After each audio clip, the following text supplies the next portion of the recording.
Hi, welcome to Lachlan Likes a Thing, a show where I take a thing and see whether or not I like it. Now the thing we're looking at in this video is the Tralucent Audio 1+2 Universal In-Ear Monitors. Now these earphones are a hybrid design, which means they have two balanced armature drivers and one dynamic driver inside each earphone. And this earphone starts at something like $1,250. And the package that I'm looking at today is with the silver gold cable, which bumps up the price to something around $1,450. I'm actually part of a HeadFi listening tour for this earphone, and what that means is that this pair of earphones is being passed all around Australia to different members of the audio forum HeadFi, and we each get 2 weeks to have a listen to it and post our impressions on the forum. So this video is not going to be a complete review of this earphone, it's more of a companion piece to the quite lengthy review that I've written on HeadFi about these earphones. And if you watch this video and you're coming from my YouTube channel and you're interested in this earphone, click the like button and then check out the link to that review in the description of this video. As I said, this video is not going to be a complete review, we're just going to have a closer look at the 1+2. I'm going to make some general comments about build quality. So let's take a closer look. Here's the 1+2 up close, and I have to say, in the hand, the 1+2 does not feel like a product that should cost over $1,000. And to be quite honest, I think the design of this earphone is really quite clumsy.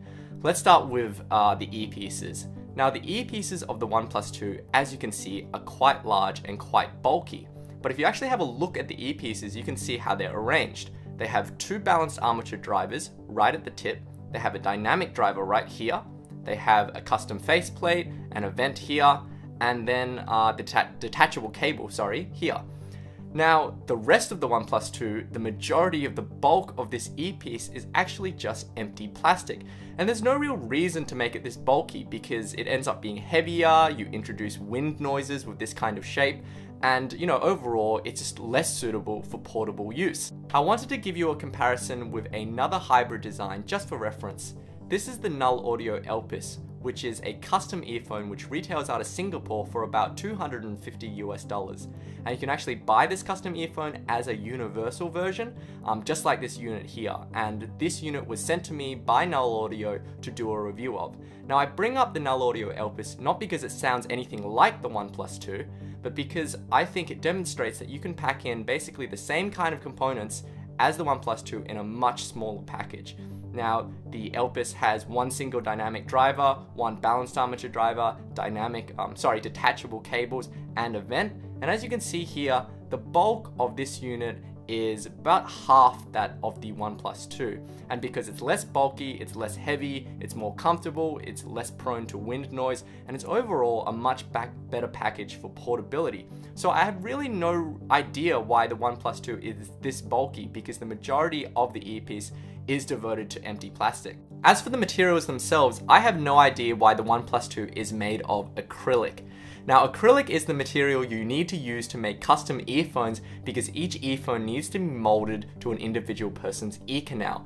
But the 1+2 is a universal earphone, and it's a $1,000 universal earphone at that. And for $1,000, you would expect the 1+2 to be made out of a high quality material that isn't plastic. You'd expect it to be made out of metal or ceramics or something that just feels really nice in the hand. Instead, it's made out of plastic, and if you compare it to something like the Sony MDR EX1000, which actually costs less than $1,000 at the original price of retail, you can see that this thing is made out of solid magnesium metal. It just screams craftsmanship.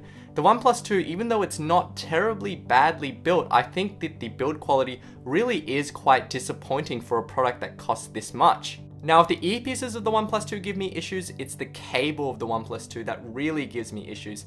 Now, this is the silver gold version of this cable, which retails for about $800 by itself. And I have to say, I'm not a big believer of cables making a big difference in terms of sound quality, but just in terms of build quality alone, this is a really disappointing $800 product.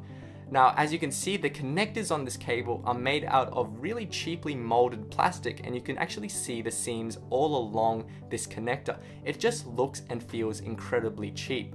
The other issue with this connector is that it's not particularly secure. It's just the old 2-pin style, and there's no locking mechanism, which means that we actually found on our listening unit that on the right earpiece, it would occasionally detach from the cable. And that's something that you would never want to see on a $1,000 product that you might use outside, and you wouldn't want it to drop it on the floor and shatter. Now, you would expect for $1,000 that you would get something with the new style of MMCX connectors, or you would get something else with some kind of locking mechanism. So again, that's really disappointing for such an expensive product. The cable itself is made out of shrink-wrapped plastic over braided wire, and it's just incredibly stiff, and again, not very practical for portable use. Now, on the other end of the cable is this terminal, which you can see basically is a off-the-shelf part which is just soldered onto this bare wire.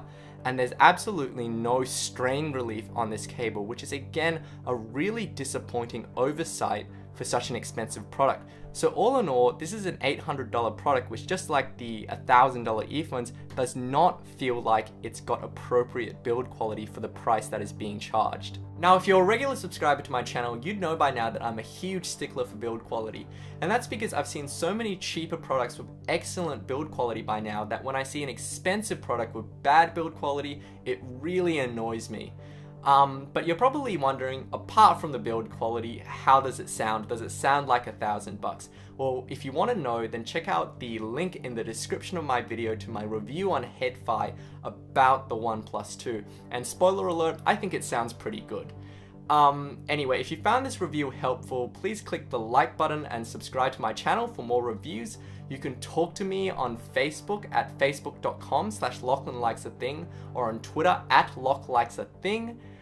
Thanks to everyone who's liked my other videos and subscribed to my channel, and happy listening.